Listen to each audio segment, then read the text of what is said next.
Hello दोस्तों, मेरे YouTube channel में आपका स्वागत है। तो हम पढ़ रहे थे सरकारी कंपनी में अंकेक्षण। इससे पहले हमने इसके 2 पार्ट्स कंप्लीट कर लिए हैं। ये इसका 3rd पार्ट है। इस चैनल पर आपको ऑडिट का कंप्लीट सिलेबस कवर कराया जा रहा है, तो प्लीज़ आप चैनल को लाइक एंड सब्सक्राइब कर लीजिए और शेयर भी करें। तो आज हम पढ़ेंगे कैग। देखो, कैग कौन होता है? सरकारी कंपनी में जो अंकेक्षक की नियुक्ति की जाती है वो कैग के द्वारा की जाती है। फुल फॉर्म है नियंत्रक व महालेखा परीक्षक। संविधान में भी इसके बारे में बताया गया है। संविधान के आर्टिकल 148 से 151 तक कैग के बारे में बताया गया है। इसकी नियुक्ति करता है राष्ट्रपति। कार्यकाल है इसका 6 वर्ष या फिर 65 वर्ष, जो भी पहले हो जाएगा वो इसका कार्यकाल है।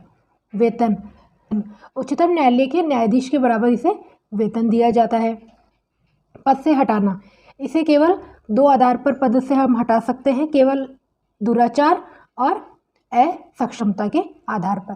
किंतु संसद के दोनों सदनों में 2/3 बहुमत पारित करके, और संसद के अंदर दोनों जो सदन होते हैं, लोकसभा और राज्यसभा, उन दोनों सदनों में 2/3 बहुमत से पारित करके इसे हटाया जा सकता है।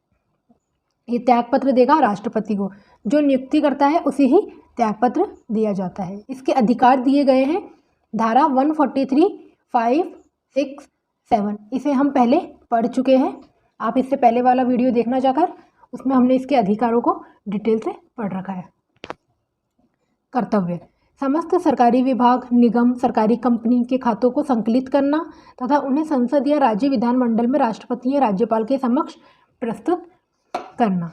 जितने भी सरकारी कंपनी है, निगम है, उनके सभी खातों को संकलित करेगा, मतलब इकट्ठा करेगा, और इसे राष्ट्रपति और राज्यपाल के सामने प्रस्तुत करने का काम होता है कैग का।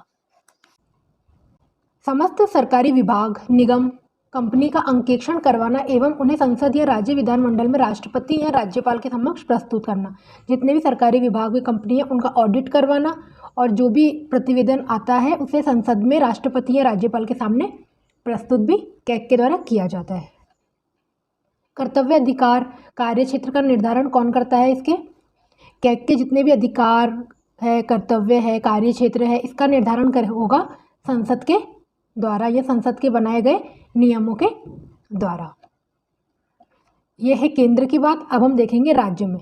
अंकेक्षण हेतु प्रत्येक राज्य में एक महालेखाकार होता है।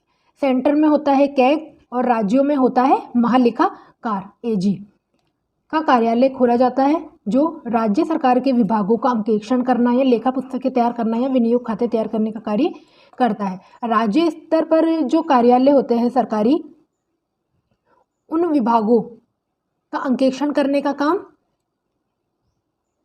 और लेखा पुस्तकें तैयार करना, विनियोग करने का काम महालेखाकार के द्वारा किया जाता है। सहमति अंकेक्षण क्या होता है देखते हैं।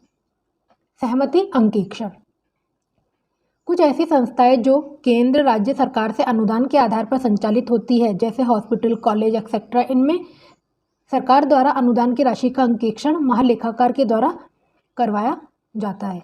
मतलब कुछ ऐसी संस्थाएं होती हैं जिन्हें केंद्र या राज्य सरकार अनुदान देती है, तो उनका अंकेक्षण भी महालेखाकार के द्वारा ही करवाया जाता है। और यदि ये संस्थाएं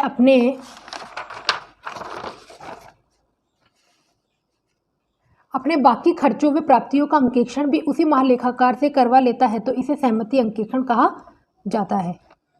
देखो, ये सहमति अंकेक्षण क्या है कि ये ना हमारे राज्य में या केंद्र में कुछ ऐसे संस्थाएं होती है जिन्हें सेंट्रल गवर्नमेंट या स्टेट गवर्नमेंट अनुदान देती है। तो जो अनुदान दी गई राशि है उसका अंकेक्षण महालेखाकार के द्वारा कराया जाता है। लेकिन अगर ये संस्थाएं अपने जो बाकी के और भी जो खर्चे होते हैं, प्राप्तियां होती है, इसका अंकेक्षण भी, इसका ऑडिट भी अगर महालेखाकार से करवा लेती है, तो इसे सहमति अंकेक्षण कहा जाता है। स्थानीय निधि अंकेक्षण विभाग, लोकल फंड ऑडिट डिपार्टमेंट, ग्राम पंचायतों, पंचायत समिति, नगर निगमों के संबंध में लेखा पुस्तकें रखना व अंकेक्षण का कार्य इसी विभाग के द्वारा किया जाता है।